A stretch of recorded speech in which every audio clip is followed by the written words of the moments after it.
Tumanda ako ng ganito pero never ako nakakita ng gantong kagagandang mga bulaklak mga bossing. Yan po yung carnation. Talagang sobrang amaze ko mga bossing ko. At napakamura dito nga po mga bossing ko sa bilihan sa Dangwa. Ay talagang na-amaze ako dahil dito sa amin sa Binyan ay napakamahal po niyan mga bossing. Pero sa Dangwa ay napakamura lamang. Medyo malayo lang talaga siya. Talagang pupuntahan mo lang talaga siya, sasadyain nyo lang po talaga siya dyan. Pero ang gaganda mga bossing ko ng mga bulaklak. Dito kayo makakita ng mga bulaklak na kakaiba na hindi nyo mabibili sa lugar po ninyo. Or kung mabibili nyo man, ubod ng mahal. Ayan na nga po mga bossing ko, sobrang na-amaze ako sa sobrang gaganda mga bossing ko. At ngayon lang ako nakakita ng mga ganyang bulaklak. Gusto ko nga lang magtagal kaso nga lang ang problema dito wala kang mapaparkingan. Hirap sa parking kaya parang nagmamadali lagi mga boss dahil nakahazard lang kami kung saan saan mga bossing. Ngayon pa mga bossing pero susunod pa planuhin ko pagpunta dito. At talagang gusto kong libutin po siya dahil ang gaganda talaga ng mga bulaklak. Parang isip ko nga hindi kaagad kami nakapunta sa iba mga bossing ko eh. Doon na kaagad kung saan kami nakahazard. Ay naku mga bossing ko, sa talang buhay ko tumanda ako ng ganito. Ngayon lang ako nakakita ng ganyang kagagandang bulaklak. Yan po yung tulip mga bossing. Sa picture ko lamang po yung nakikita or sa video dahil mahal nga po yan, di ba? Ngayon po mga boss, may nakapagsabi nga po sa akin na may nanaginip daw po na yan daw po ang gusto ni Jovelyn. Eh di syempre ako, anak ko naman, ayoko titipirin yung aking anak. At yan nga po mga bossing ko, yung prinsesa ko, kung ano man ang gusto, ay ura-ura di binili ko po siya. At yun nga po ang bilin sa amin. Dahil nga po sa 28 pa ito, sa Monday pa gagamitin, ay araw-araw daw papalitan. Kaya naisip ko papalitan ko ngayon ng tubig at lalagyan ng konting sunrocks at wag daw po aapawin yung tubig. Ang mga 1 dakal lamang daw po ang pinakatubig para ito daw po ay hindi po malanta or hindi po masira kaagad ang bulaklak para daw po nagtatagal ang bulaklak. Akalain nyo ang tulip na ito mga bossing ko ay inihalagay pa sa rep. Talagang pambihira talaga kaya pala ang mahal po niya. Pag mas nyo, parang plastic po siya tapos may mga panit pa siya sa bawat bulaklak po niya. Kaya parang maisip ko talagang kaya pala mahal siya kasi talagang ano po siya, talagang mukha siyang plastic, mukhang hindi ba tunay, yung mga ganun. Kaya pala mahal po siya. Ngayon po mga bossing ko sa talang buhay kong ito, tumanda na ako ng ganito, ay talagang ngayon lang ako nakakita nito. Kaya sobra ko siya tinititigan.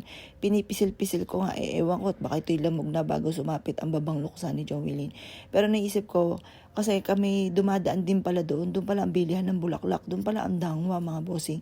Ay kapag sa abot na aking makakaya ay bibilang ko siya nitong paborito po niya.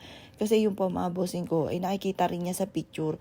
Tumanda lang din po siya mga bossing ko na hindi po siya nakakita ng tulip. Kaya ngayon alam ko nakikita po niya meron na siyang tulip. Yan po mga bossing ko. Ito naman napakamura pala nito mga bossing ko. Ang isang ano po niya ay nasa parang 100 pesos mga bossing. Kaya yan, napakarami niya. Tingnan nyo, mantalang kapag binili mo yan, doon sa lugar po ninyo, ang mamahal na po niyan. Doon pala sa Dangwa ay napakamumura talaga. Minsan pa nga po isang balot na ganon, makakatawad ka, bawa isang balot na ganito, halagang 150 lamang. Eh matalang isang piraso sa amin 500 or kaya 300. Pag 500 pag may okasyon, eh talaga namang mapapailing ka mga bossing ko. Dahil sa sobrang mahal po niya. Eh yung pala naman eh sobrang mura pala nito. Kaso nga lang, syempre mamamasahe ka. Nandun na yung gas, toll gate, bayad sa driver. Pag pagsasama-samay mo, kaya kailangan marami ka nang bibilin para hindi po sayang sa pamasahe, sa pagpunta doon. Ngayon po, kaya madami-dami na binili ko. Pero sa bulaklak ay mura lamang. Kaya kung ikaw po yung magninegosyo ng bulaklak, ay napakaganda pala magnegosyo nito. Kaso nga lang, yun nga lang, baka abutin ka ng tagtuyot po niya. Siguraduhin mo na maraming bibili talaga kung ikaw po ay magninegosyo nito. Pero napakaganda ng kitaan nito mga bossing. Kasi isipin nyo, isang bundle na po yun. Merong 150. Eh isang bundle, eh ang bentahan ay 500.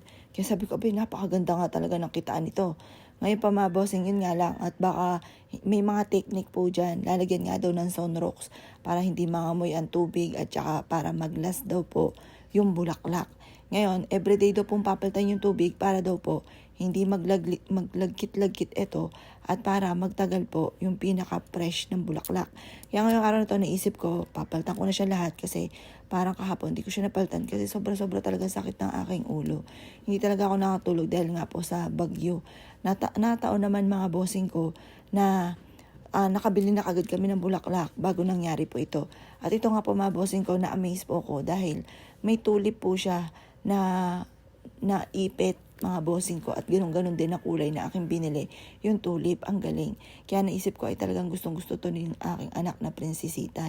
Siyempre alam mo naman tayo mga babae, mahilig tayo sa mga ganyan, mga pangkikay. Kaya parang nung nakita ko ito, parang nagkaroon pa ako ng alinlangan.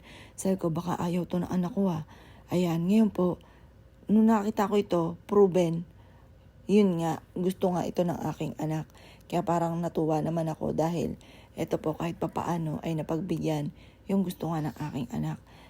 Ay masaya naman ako dahil kahit papaano mga bossing ko ay nakakita ako ng ganito na tulip nang ako po'y kasalukuyang nabubuhay pa at malakas pa.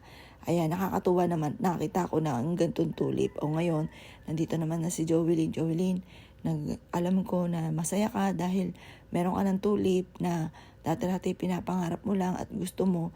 Kasi may nakapagsabi sa akin, halos karamihan ng babae, yan ang gusto. Dahil yan daw po ay mahal.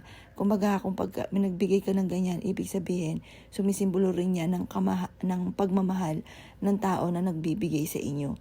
Dahil bibigyan mo siya kahit mahal. Ako naman itinakbo namin kahit naman po malayo sa amin. Kasi Binyan Laguna pa po kami. Kahit malayo sa amin, ang Dangwa ay tinakbo po namin siya dyan. Dahil sabi nga po, yun to ang gusto ni Jovelyn.